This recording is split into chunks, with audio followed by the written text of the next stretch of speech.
Okay, given a trig function's value and a quadrant for the terminal side or signs of trig functions, find the others. This one tells us that we're in quadrant 4. So I can go ahead and draw this in quadrant 4. I'm just going to make a triangle in quadrant 4. It won't be to scale, but that's fine.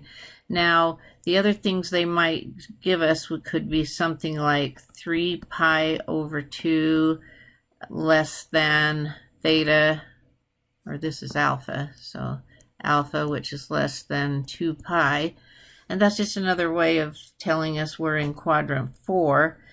And another thing they could have done is they could have said something like sine of alpha is less than 0. Now, telling us sine is less than 0, that's the y value on the unit circle. That would tell us we were in quadrant 3 or quadrant 4 from just this. But they gave us cosine and it was positive. And cosine is positive in quadrant 1 or quadrant 4. So we know we need to be in quadrant 4 because the cosine has to be positive, but the sine has to be negative. So there'll be enough clues given, either tell us the quadrant, give us what the angles between, or give us the sign of another trig function, that we'll be able to figure out which quadrant we need to be in. So now that we have the triangle drawn in the correct quadrant, we're going to label the sides of it that are given to us by cosine. Remember, cosine is adjacent over hypotenuse. So I'm going to label the adjacent side 1 and the hypotenuse 5. Now the next thing I would do would be, if either of those would be negative in quadrant 4, I would label that, but we know that the cosine or the x value is positive, so we're good there.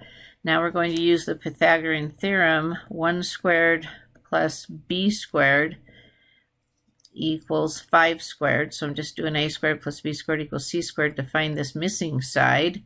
And so b squared is going to be 25 minus 1, which is 24.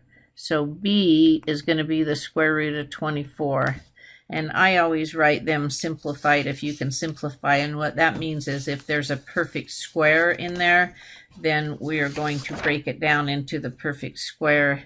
So this would be 4 times 6.